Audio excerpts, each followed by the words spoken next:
Bienvenidos al taller del ensayo. Hoy, como les había prometido ya hace días, vamos a trabajar en el segundo video con los apuntes sobre la historia del ensayo literario. En nuestro video anterior intentamos dar una definición de todos los cambios o todos los posibles cambios en la definición de ensayo literario a través del tiempo. ¿Qué es lo que podemos encontrar en común a todas ellas? El ensayo fundamentalmente se dedica a describir una experiencia. Pero bien, pues ¿cuántas clases de experiencias existen en el mundo de lo tangible o en el mundo de lo cognoscente? Bien, bueno, vamos a hablar un poco más desde fechas y de algunos personajes. Vamos a comenzar, por supuesto, con Michel de Montaigne. Michel de Montaigne fue el primero que utilizó el término ensayo y el primero que editó un libro de ensayos en 1580. Posteriormente, yo creo que ya habíamos hablado de Francis Bacon, quien también comenzó a escribir ensayos, pero con un tinte muy particular y diferente. Habíamos mencionado que Montaigne tenía un contenido mucho más dedicado hacia lo poético, hacia la introspección, hacia la reflexión, mientras que en el caso de Bacon podemos ver su centralidad discursiva está desde la retórica, desde el orden, desde la construcción de un discurso estructural. Podemos decir entonces, me habíamos quedado también en el video, en el último video, que el ensayo por ende se convierte también en un método de pensamiento en tanto que a través de la escritura también se genera un proceso reflexivo. Y allí vuelvo nuevamente a enfatizar que el ensayo no es un texto informativo. Bien, en el siglo XVI, igualmente, ¿qué otras visiones nutrieron al ensayo literario? Bueno, fundamentalmente el deseo de la perfección por lo espiritual, ¿cierto? También el ensayo se constituyó como un instrumento, bueno, no solo literario, sino también político, en tanto que permitía como poner unas visiones, imponer unas miradas. Por ejemplo, en España estaba una mirada imperial, ¿cierto? Por otro lado, podemos hablar de la escritura satírica y la escritura política que ya comenzaba en el siglo XVII con Quevedo.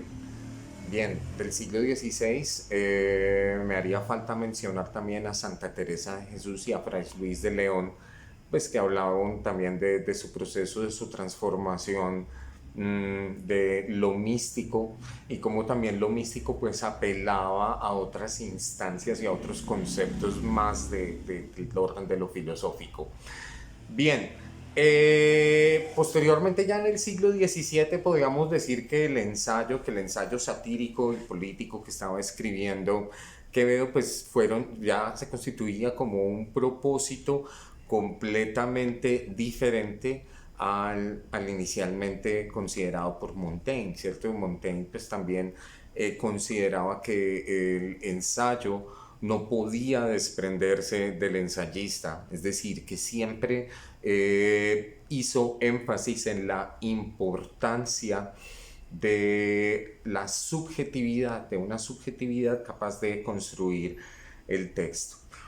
Bien, igualmente en el siglo XVII, pues el ensayo literario no existía como un género, todavía no tenía un reconocimiento editorial, ni tampoco pues existían medios de difusión que se dedicasen a publicar ensayos. Bueno, ya podemos decir que hacia el siglo XVIII el ensayo empieza a tener una característica nueva y es que ya no se trata simplemente de el devenir o del discurrir del sujeto en torno a una experiencia, sino que también establece un diálogo con el lector. Es decir, el ensayo empieza a tener un carácter apelativo en tanto que incluso le pregunta al lector y establece ese diálogo desde muchas maneras, no solamente desde un narrador omnisciente que le pregunta como tal al lector cuáles son sus visiones, sino que también le suscita la idea de discusión por medio de estrategias como las preguntas. Bien, bueno, yéndonos un poco más allá, bueno, ¿qué sucede con el romanticismo o cómo vio el ensayo el romanticismo?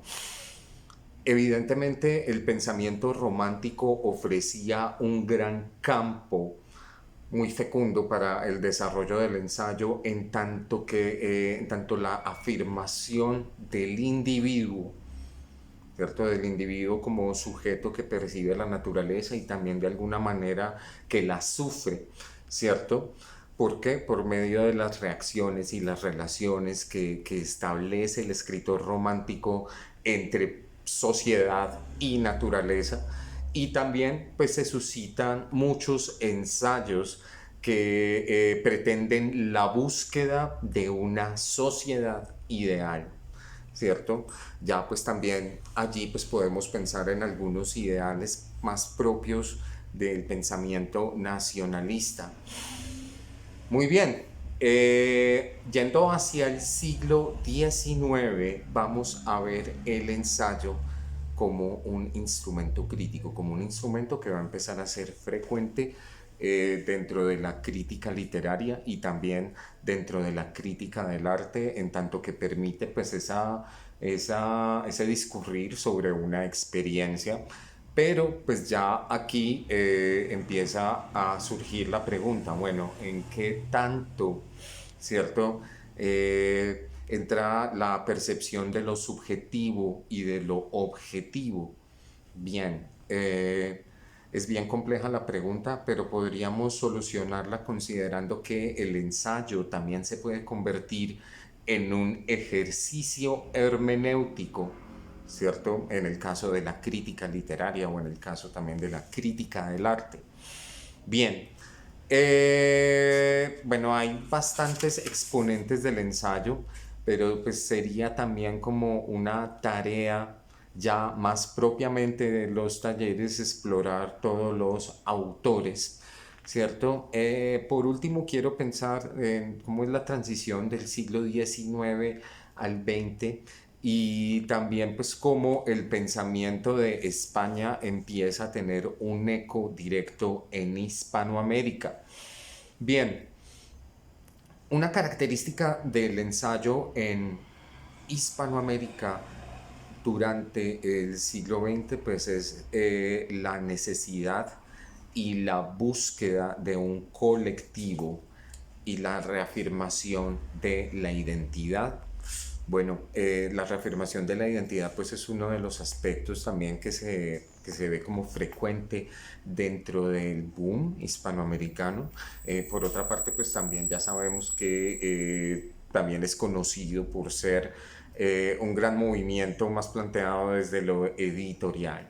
Bien, bueno, pero si volvemos a ese tema de la búsqueda de la identidad, de la reafirmación, bueno, podemos pensar en muchos autores. Bueno, estaba pensando fundamentalmente en Borges, Sábato, Germán Arciniegas y en Uslar Pietri como gigantes ensayistas de la literatura hispanoamericana. Ahí hay muchas preguntas. Bueno, la pregunta por la identidad hispanoamericana pues no es como simplemente lo evidente o lo obvio que es pensar cómo el ser hispanoamericano o el sujeto hispanoamericano se identifica con un conjunto de prácticas culturales y sociales desarrolladas dentro de un contexto particular. Además, pues también que allí, si nos pusiéramos a mirar ya el ensayo en cada país de Hispanoamérica, es posible evidenciar como una gran tipología de diversas luchas políticas, ¿cierto? Muy bien. Por otra parte, en el siglo XX, y para concluir, podemos pensar que el ensayo se constituye para la generación del 98 como una expresión literaria por excelencia. Bien, podemos pensar en Miguel de Unamuno. Miguel de Unamuno tiene una obra muy interesante y lo podemos relacionar también con la novela, ¿cierto? La novela que es introspectiva, cuando se lee a Miguel de Unamuno, hay unos momentos en que incluso ese diálogo interno recuerda también el funcionamiento de la estructura del ensayo. Ahora bien, ya para pensar en el ensayo como lo conocemos hoy en día, pues es necesario también plantear un recorrido de posibles lecturas. Algo muy interesante y un tema que me gustaría abordar en nuestra próxima sesión del taller del ensayo sería cómo se manifestó el ensayo también en Antioquia.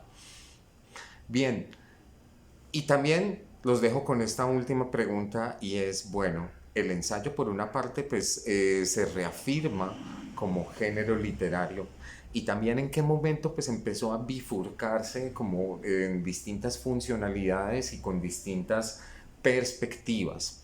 Bueno, por ahora los voy a dejar, no sin recordarles que por aquí está la selección de ensayos de Alejo Carpentier. En la página del taller del ensayo ustedes encuentran una publicación. No he recibido ningún ensayo todavía. Solamente tengo la promesa de dos. Eh, Uno de ellos es el de Andrea Robles. Ya la tengo aquí mencionada en el video. Espero que se acuerde que tiene pues la posibilidad de ganarse esta selección de ensayos. Bien, me gustaría detenerme un momento, no importa que me quede pues como tan largo el video, pero fíjense que si miramos el contenido, el índice también de este libro, podemos dar cuenta de muchas de las cosas que hoy hablamos. ¿Cuáles son los temas de este libro? Ustedes pueden encontrar textos de artes escénicas, por ejemplo, uno muy interesante que se llama Jean Cocteau y la estética del ambiente. Y bueno, ¿cómo podemos pensar que la literatura y el ensayo literario, ¿cierto? Puede establecer unas conexiones con otras disciplinas? Bien, hay ensayos de música, muchos dedicados a la estética, por ejemplo, este también habla de estética, además la estética de Debussy, arquitectura y diseño, arte y calle en las galerías, artes plásticas, cine, la visión de América. Para entender esto que hablaba justamente de la visión de América sobre el ensayo hispanoamericano, es muy interesante poder tener la perspectiva de Alejo Carpentier, ¿cierto? Que, pues bueno, si pensáramos solo en unos títulos, El último buscador del Dorado, El misterio del arte indígena, el panorama del arte haitiano, es decir, una gran cantidad de cosas que buscaban en última volver, reconocer esos orígenes fundamentales del ensayo literario. Bueno, muy bien, con todo y patada a la cámara me despido.